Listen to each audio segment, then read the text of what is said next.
Mga sir, yung mga sniper naman, yung ating video gagawin mga sir, kasi ang issue kasi nitong sniper mga sir, umaandar ito, kaso nga lang, nagbi-blink yung kanyang gauge or yung fuel gauge.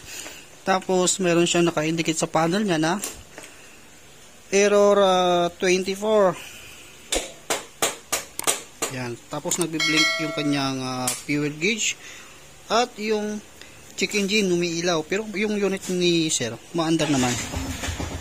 Yan, umaandar naman. Tapos pagka umaandar na siya, wala na yung error, lumabas na yung odo. Pero pag pinatay mo naman at hindi umaandar yung makina, diyan mo makikita yung error. Ito ay kagandahan sa sa Yamaha, lumalabas eh. Okay, para ma-troubleshoot natin yan at matanggal natin yung error na yan at yung check engine na yan, para matanggal natin, saka ito i-repair natin yan. Kailangan natin tanggalin yung kanyang play rings. Tatanggalin natin yan. Tansya ko baka nangat-ngat ng daga to. Kaya kakalasin na natin para mahanap natin yung error 24. Ito mga sir, tanggal ko na yung side by side na play rings nya at yung kanyang error 24 ay ito yung naputol. Ito. Yan. Ito yung naputol. Ito yung sa oxygen yan sa sa muffler natin mga sir. Ito yan, yun siya tambucho. Yan yung naputol, kung bakit nagkaroon siya ng error 24.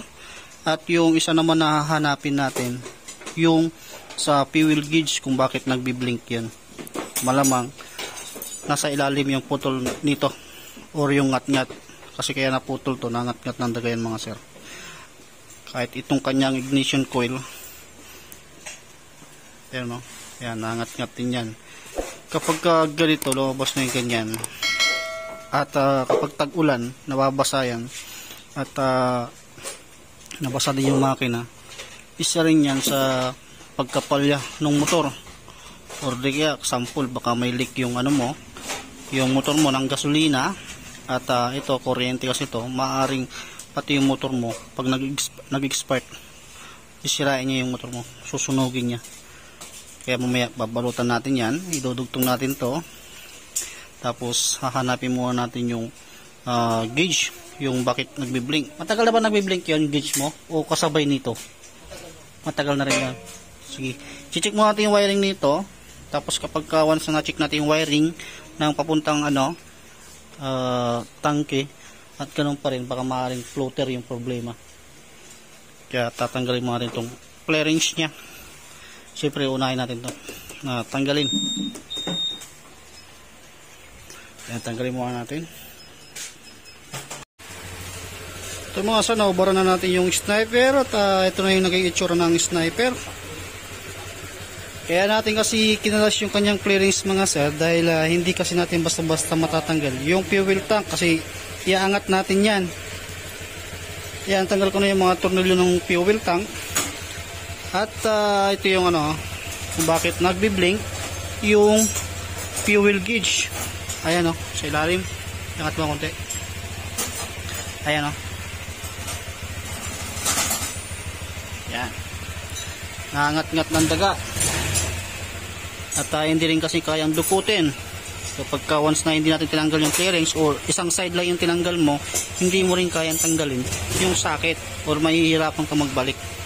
Kaya nagbi-blink. Kaya kinalas natin lahat yung clearings nya. Kaya natukoy na natin yung mga problema.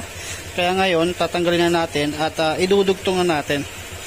Kaya nagbi-blink yung kanyang fuel gauge. Nagkaroon siya ng error code 24. Kapag error code 24 yung lumabas sa panel, matik na ang natanggal or naputol or nasira, ganon yung sa oxygen sensor ng muffler.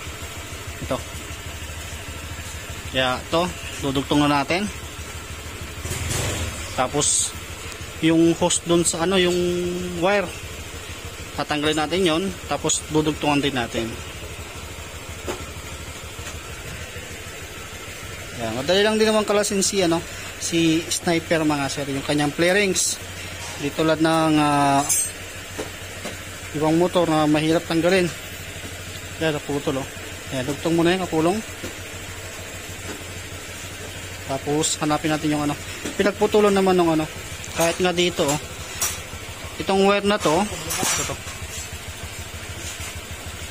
Yung wire na yan, papunta po yan dito sa, ito yung karugtong yan. Ito yung fuse, karugtong yan dito sa battery. Kumbaga papunta po yan sa ginawang ilaw, yung driving light.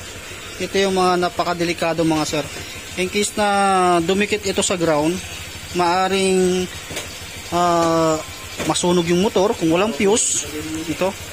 Kaya napaka-importante kapag nag-install tayo ng wire papuntang battery, dino-double check natin or binabalutan natin mabuti yan para in case nangat natin ng daga, hindi po yan magkaroon ng pagkasunog. Or di kaya kung walang fuse at lumikit sa body ground, ayan, mag-expire yan. Yung balat yan, yan yung magiging parang mag-aapoy hanggang sa apoy niya yung wire ninyo. Siyempre yung mga plastic parts, susunugin niya po yan.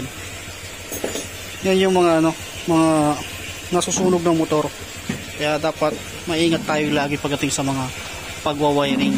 Kasi imbes na makatipid kayo, pati motor ninyo masusunog. Okay, dugtongin mo natin, tapos balutan natin lahat ng mga naka-open. Ito yung sakit mga sira, sakit ng sensor natin sa muffler ito. At binalatan ko na rin to dahil magdudugtong tayo ng wire. Hihinang ko to at ito yung kanyang karugtong. Yan, nangat-ngat ng daga, pati yung signal light, nangat-ngat na rin ng daga. Nangat-ngat ng mabait. Pero yung mamaya, secure natin yan. Babalutan natin mabuti yan, pati yung sa ignition coil nya. Nangat-ngat, halos lumabas na yung yung wire. At dahil malapit na tag-ulan, kapag nabasa ng ulan yan, papalya. Dugtungan ko muna ito ng wire. Susoldering natin to. Ito na mga sana, dugtungan ko na ng wire yung sakit na pinagnat-ngatan ng daga. At dito natin ilalagay yan. Ito. Papansin. Yan, tapos lalagyan natin ng shrinkable tube. Tapos ilalighter natin. Ito na mga sen, ay dugtong ko na, nabalutan ko na rin ng electrical tape. Bali kinapalan ko na lang to para kahit papaano mangat-ngat, hindi sasagarin. Depende pa rin kung talagang ubusin talaga. Tagatin mo. Matagdan mo. Kaya ito, ilalagay na rin natin to. Ayan ang umiyak. Walang lakas. Ayan. Tapos balutan mo yan dyan ha. Taka ito. Ayan, nadugtong na rin dun sa sa gauge natin mga sir. Hindi naman kayo malilito dun kasi color coding naman yan. Tapos check pa natin yung iba. Isilipin natin kung baka may ngat-ngat pa. Okay, tinanggal natin uli yung kanyang fuel tank mga sir. Dahil nagbi-blink pa rin yung kanyang gauge, yung fuel gauge. At wala na rin yung check engine. Wala na rin yung error 24. Kasi naidugtong na natin yung kanyang oxygen. At ito yung kanyang fuel pump assembly na nakalagay din sa fuel tank. Kasi naidikit na natin yung kanyang wire. Kaso nagbi-blink pa rin. Kapag ganon, maaaring may problema na yung floater niya mga sir. Kasi nag-testing ako kung wire pa rin ang problema. Itong fuel pump na to, pang siya, pang Mio. Testing natin kung mawawala yung ganyang blink. Kapag ganyang blink kasi ibig sabihin may problema yan sa floater or sa wire.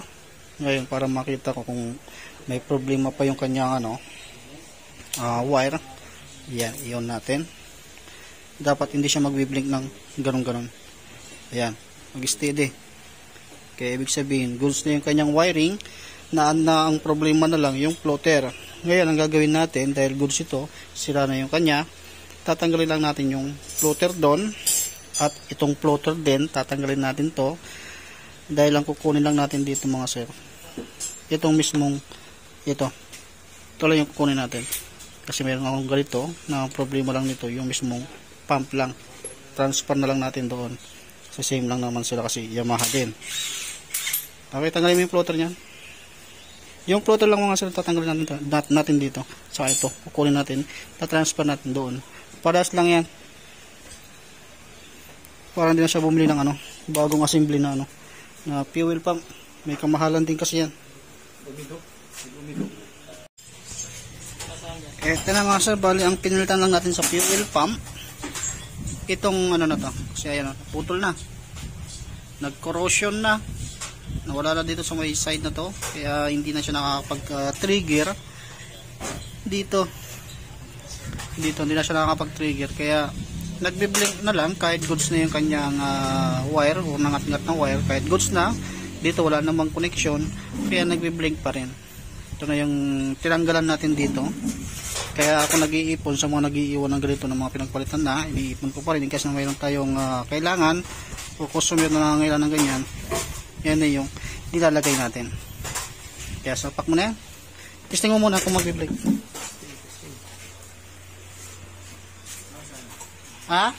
Okay, ito, binabalik na natin yung kanyang fuel tank dahil goods na. Tutulo pala yung tapos mamaya balik muna natin yung fuel hose. Tatry na natin i-on. Okay, nabalik na natin yung fuel hose. I-on naman natin. Okay, ayan, goods na yung kanyang fuel gauge na dating up and down, pati yung kanyang logo ng kaya nagbi-blink din. Ngayon 1 bar na siya, ibig sabihin goods na yung ating fuel pump assembly. So yung floater kasira kasi yun dahil nga nagkaroon ng corrosion, naputol na yung kanyang yan. Start na, tapos wala na rin yung check engine, wala na rin yung error. Kapag gano'n yung nangyayari, nag-error 24, ayun, yung oxygen sensor, yung inyong pupuntiryahin. Tapos kapag nagbi-blink, check nyo muna sa wire or yung mismong fuel pump na kapag yung wire nya. At ito, babalikan natin yung kanyang flarings dahil tapos na tayong mag-wiring.